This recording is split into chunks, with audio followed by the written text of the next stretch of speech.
Study IQ IAS, आपका selection हमारा मिशन। Hello students, welcome to study IQ। आज के इस लेक्चर में हम देखने वाले हैं एरिस्टोटल की फिलॉसफी। एरिस्टोटल एक बहुत महान दार्शनिक थे, आप सब लोग जानते होंगे, लेकिन आज हम समझेंगे कि क्यों महान थे, कैसे उन्होंने अपने ही टीचर को चैलेंज किया, उनकी फिलॉसफी को कंसिस्टेंट बनाया और यहां तक कि उनकी फिलॉसफी को प्रैक्टिकल बनाया। हालांकि फिर भी प्लेटो की तुलना की ही नहीं जा सकती, लेकिन जब हम एरिस्टोटल को पढ़ते हैं तो समझ में आता है कि रियलिटी को समझना आसान है। प्लेटो ने थोड़ा सा मेटाफर्स, है ना, पोएटिक ढंग से समझाने की कोशिश की थी, तो हमें उतना समझ में नहीं आया था कि एक ट्रांसेंडेंटल वर्ल्ड है, एक परसेप्चुअल वर्ल्ड है, और transcendental world is the reality और परसेप्चुअल वर्ल्ड तो सिर्फ एक कॉपी है। इस प्रकार की बातें उन्होंने कही थी। लेकिन एरिस्टोटल ने सबसे पहले आए और चैलेंज किया कि प्लेटो एक बात बताओ, यदि एक दुनिया ये है और इसको एक्सप्लेन करने के लिए आपने एक और दुनिया क्रिएट कर दी, तो आपको उस दुनिया को एक्सप्लेन करने के लिए भी एक और दुनिया लगेगी, and we will fall into fallacy of infinite regression.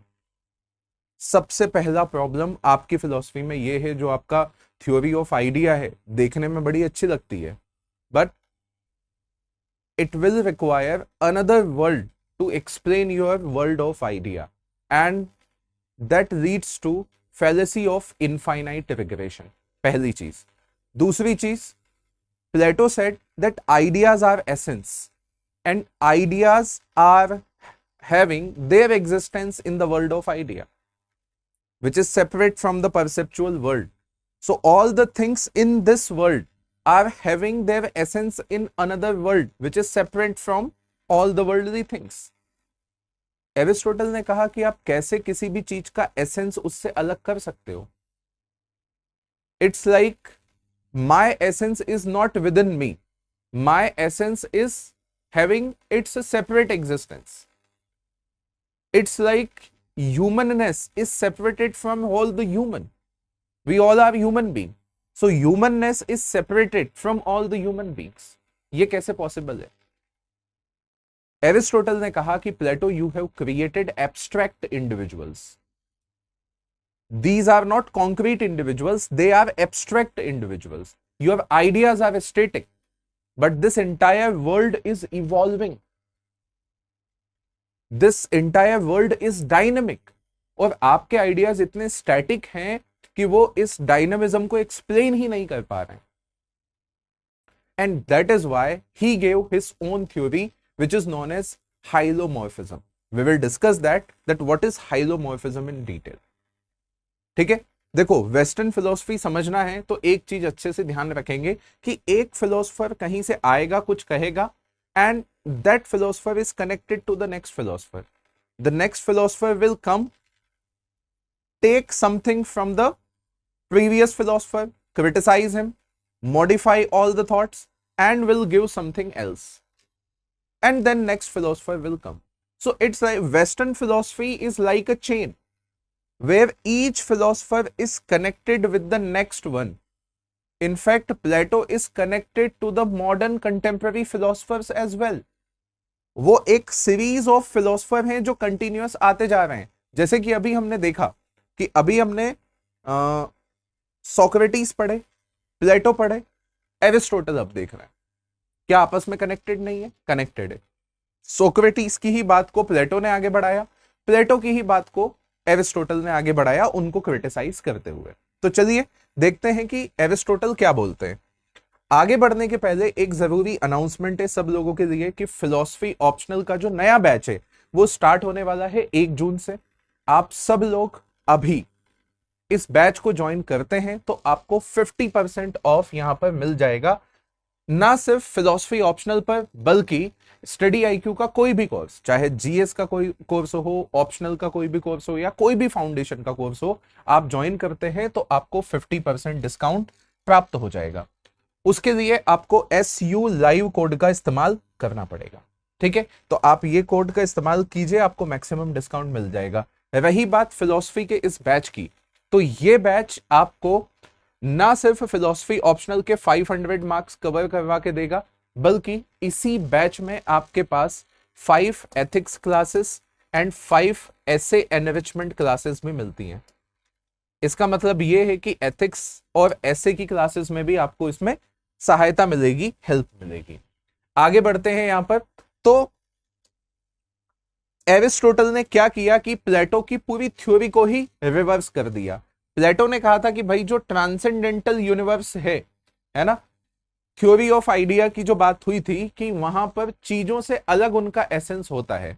Aristotle ने कहा कि नहीं यार, एसेंस और उसकी चीजें मतलब फॉर्म, आइडिया और मैटर दोनों अलग अलग नहीं है, ये दोनों एक ही साथ है। आइडिया मतलब फॉर्म, प्लेटो ने कहा था फॉर्म अलग रहते हैं, तो यहां पे एरिस्टोटल कहते हैं कि फॉर्म और मैटर दोनों अलग अलग नहीं रहते हैं, ये सेम ही इंडिविजुअल में रहते हैं। And that is how he created one concrete individual. उसने कहा कि ये कॉन्क्रीट इंडिविजुअल है, आपने एक एब्स्ट्रैक्ट इंडिविजुअल क्रिएट कर दिया, क्योंकि यहां एक इंडिविजुअल है और यहां उसका फॉर्म है, दोनों अलग अलग एग्जिस्ट करते हैं। फॉर्म मतलब एसेंस, आइडिया मतलब एसेंस, आपने ह्यूमननेस ह्यूमन बीइंग से अलग कर दी, तो जो जो ह्यूमन बीइंग अब बचा है ये तो एब्स्ट्रैक्ट इंडिविजुअल हो गया ना, because you have separated the essence from particular thing. Aristotle का कहना है कि फॉर्म और मैटर दोनों एक साथ एग्जिस्ट करते हैं, पर्टिकुलर एंड यूनिवर्सल दोनों एक साथ एग्जिस्ट करते हैं। You can not separate horseness from the horses, you cannot separate cowness from the cow, you cannot separate humanness from the human being. Getting or not? ठीक है, तो यहां पर एरिस्टोटल का कहना है कि फॉर्म एंड मैटर ये दोनों एक साथ हैं, एंड फॉर्म एंड मैटर ही एक कॉन्क्रीट इंडिविजुअल है, and this is the substance, this is the theory of substance of Aristotle. Aristotle का कहना है कि formed matter is the substance. According to Plato, ideas और फॉर्म्स आर सब्सटेंस। लेकिन ये जो आइडियाज थे ये स्टैटिक थे, they failed to explain the dynamism of the world. But Aristotle is saying that I will explain the dynamism without creating another world to be explained again. मैं एक ही word से आपको इसी दुनिया में एक्सप्लेन करके भी दिखाऊंगा कि किस तरीके से इवोल्यूशन होता है, ठीक है, डायनामिज्म भी ला करके दिखा दूंगा, ताकि आपको एक दूसरा वर्ल्ड भी क्रिएट नहीं करना पड़ेगा। In fact Aristotle was the first person who used Occam's razor, Occam's razor, ठीक है। एक फिलॉसफी की दुनिया में एक चीज चलती है जिसे कहा जाता है ओकम्स रेजर। इसका मतलब यह है कि आप अननेसेसरी कोई भी एंटिटी अज्यूम नहीं करते हैं ताकि उसको भी एक्सप्लेन करना पड़ जाए, है ना।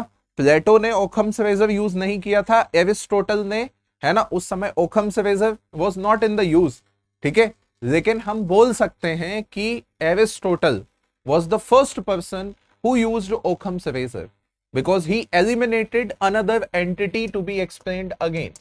उसने कहा जो है रियलिटी वो यही है, और क्या है रियलिटी? Formed matter. फॉर्म और मैटर अलग अलग नहीं है। जो प्लेटो ने दो दुनिया क्रिएट कर दी थी, एरिस्टोटल ने उन दोनों दुनिया को मिला दिया, world of idea and world of matter. Aristotle ने कहा ये दोनों अलग अलग नहीं है, ये दोनों एक ही है, and that is how I will explain the world, ठीक है। तो formed matter is a substance, it is the concrete individual, ठीक है। इसके बाद एरिस्टोटल आगे बढ़ते हैं और कुछ बातें एक्सप्लेन करते हैं। एरिस्टोटल कहते हैं कि किसी भी चीज, ठीक है, दूसरी जो उनकी थ्योरी है उसे कहते हैं theory of causation. Aristotle said that in this theory of causation, है ना, एवरीथिंग इन्वॉल्व्स 4 कॉजेस। हर चीज में 4 कॉज होते हैं। पहला कॉज कौन सा? मटेरियल कॉज, ठीक है।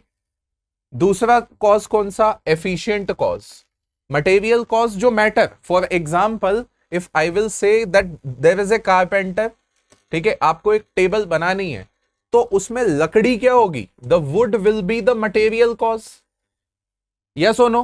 कारपेंटर, है ना, carpenter will be efficient cause, जो कि उस मटेरियल चीज को मोशन में लेकर के आता है, ठीक है।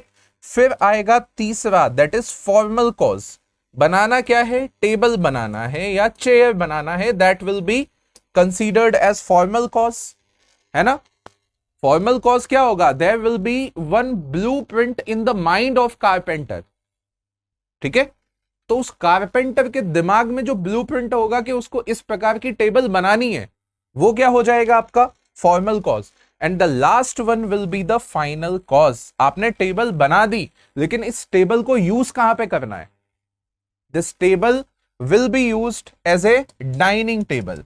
आप इसको डाइनिंग टेबल के रूप में इस्तेमाल करने वाले हैं। So that will be the final cause. Aristotle said that in everything in this universe, in every causation in this universe, there are four causes: material cause, efficient cause, formal cause, and final cause. You can take another example from here, like material cause will be the clay, the potter will be the efficient cause, the agency who move the matter, and there will be one blueprint in the mind of potter that how to make a particular pot. Yes or no? And how this pot will be used, that will be considered as final cause. Ultimately, these four causes will be reduced into two causes.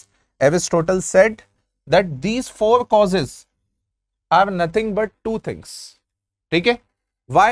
Because matter is the one, and all other three causes are combinedly known as form.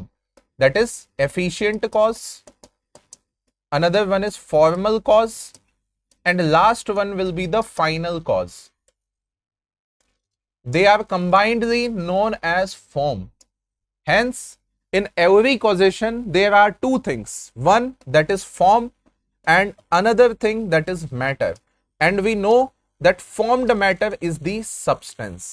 So Aristotle said that everything is evolved in this universe. Whatever you will see, it is the combination of form and matter.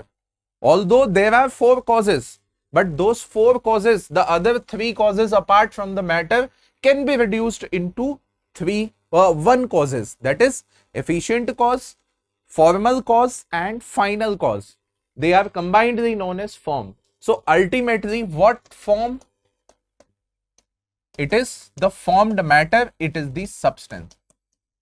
So causation, and this is the cause, this is the concrete individual, and this particular theory is known as hylomorphism, where hyl is considered as the matter and form is considered as morph. ठीक है, which is the combination of formal, final, and efficient cause. Right or not? ठीक है, Aristotle said that they are inseparable, ठीक है, they can not be separated. ये एक ही चीज है। आप दुनिया की कोई सी भी चीज उठा लीजिए, वो फॉर्म्ड मैटर से मिलकर के ही बनी होती है। लेकिन एरिस्टोटल ने यहां पे एक बात समझाने की कोशिश की, that everything is formed matter, nothing exist apart from formed matter.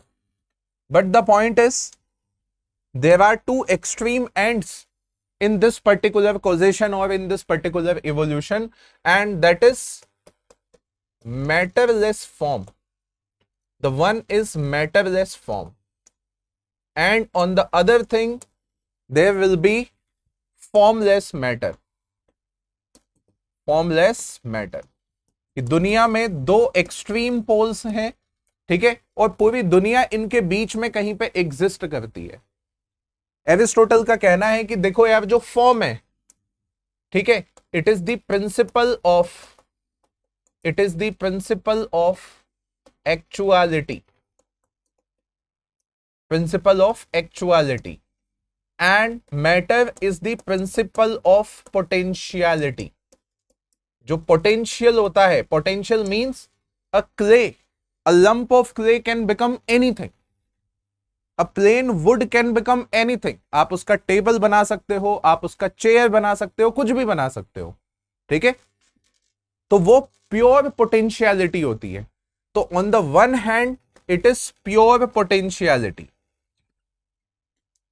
and on the other hand it is pure actualization. Nothing remains to be actualized, right? It is pure actuality. तो एक एंड पे है pure potentiality, दूसरे and पे है pure actuality, ठीक है? Pure potentiality क्या है कि अभी ये कुछ भी बन सकता है, और प्योर एक्चुअलिटी क्या है कि अब ये इवॉल्व नहीं होगा यहां के बाद, ठीक है? That particular thing realized its full potential. For example, Aristotle said that who realized its full potential? It is nothing but God who realized its full potential, and that is known as actus purus. So Aristotle imagined that there are two extreme ends of this world. Entire world is existing in between these two extreme ends. An entire world is actualizing its potential and moving towards this direction. Because every time, like a child, ठीक है? A child, 5-year-old, ठीक है? Pure potentiality. It can become anything. Okay? This child starts growing, realizing his potential, some potential, then more potential. 5th class, 8th class, more potential. Now, he is one of the brilliant student. He is one of the fine cricketer. Are you getting? Realizing full potential. Up to the age of 50, 60, he will be at this position, realizing more and more potential. Right? After 60 years of age, you cannot say that now you should become footballer. Right? So realizing potential. So धीरे धीरे करके वो बच्चा क्या करता है, अपना potential realise करने लगता है. मतलब दुनिया की हर चीज यहां से अपनी जर्नी स्टार्ट करती है पोटेंशियलिटी से और एक्चुअलिटी की तरफ जा रही होती है. And that is why it is said that entire world is moving towards the Aristotle's God, or you can say actus purus. We all are moving towards this particular end or this particular pole according to Aristotle, है ना? This particular doctrine is known as doctrine of unfoldment. ये पूरी दुनिया इस प्रकार से evolve होती है, doctrine of unfoldment, which you can compare with the Samkhyan evolution, है ना? इंडियन फिलॉसफी में सांख्य योग करके एक स्कूल है जहां पर प्रकृति इवॉल्व होती है, और प्रकृति इसी तरीके से इवॉल्व होती है टुवर्ड्स पुरुषास एंड, है ना? वहां पे दो रियलिटीज हैं, एक प्रकृति है, एक पुरुष है. तो ऐसा कहते हैं कि पूरी प्रकृति सिर्फ इस वजह से इवॉल्व होती है ताकि पुरुष अपना एंड रियलाइज कर सके, दैट इज केवल्यार्थम, ठीक है? तो इसी तरीके से यहां पे पूरी चीजें इवॉल्व होती हैं. The engine of change, potential versus actual, ठीक है? तो एक सीड जो होता है इसमें क्या है, प्योर पोटेंशियलिटी. यहां पे प्योर पोटेंशियलिटी है, but that seed can become a tree, that is actualization. तो हर चीज पोटेंशियलिटी से एक्चुअलाइजेशन की तरफ मूव करती है, ठीक है? Change is neither is an illusion nor the contradiction. It is simply the actualization of potential. Formed matter दो अलग अलग चीज नहीं है, एक ही चीज है, ठीक है? लेकिन धीरे धीरे करके मैटर कम होने लगता है, फॉर्म एक्चुअलाइज होने लगता है, ठीक है? The ontological priority of actuality, and that is why Aristotle said, as entire world is moving towards the actuality, so Aristotle said that what comes prior to, or which one is prior? So Aristotle said that actuality is prior, form is prior, ठीक है? Because form is providing the direction in which the entire evolution is moving, in which the entire creation is moving, and that is why there is a ontological priority of the actuality. Tree must logically and casually exist as a target before the acorn can strive towards. Actuality is the end, so actuality is prior to potentiality, ठीक है? I hope it is clear to you now. So you can compare now Aristotle's causation with the modern or scientific causation. Look, in science there is no direction of evolution, there is no direction of change, ठीक है? But Aristotle's causation is metaphysical and teleological. as entire evolution is moving towards realization of its potentiality, that is towards the God. But modern causation is mechanistic and efficient. It is purely a mechanistic cause. There is no teleology. There is no purpose in this causation. Similarly, the number of causes are 4. ठीक है? But here, one after another. Then purpose. There is a purpose. यहाँ पे ऐसा कोई purpose होता नहीं है. ठीक है? Scope क्या है? It seeks first and final causes being as a whole but predictable regularity in particular event. And the last matter, which is pure logical potentiality, measurable physical substance होता है कहां पर? In scientific causation. और similarly आप इसको देखो तो ये लेवल बताया है एरिस्टोटल ने. This is the cosmic hierarchy, है ना. सब लोग यहां से अपनी जर्नी स्टार्ट कर सकते हैं. Prime matter, that is pure potentiality. Inorganic matter, plant life, animal life, human consciousness and ultimately pure form. ठीक है. तो कोर प्रिंसिपल क्या है? The universe is not a random collision of inert particle. It is a grand continuous process of unfoldment.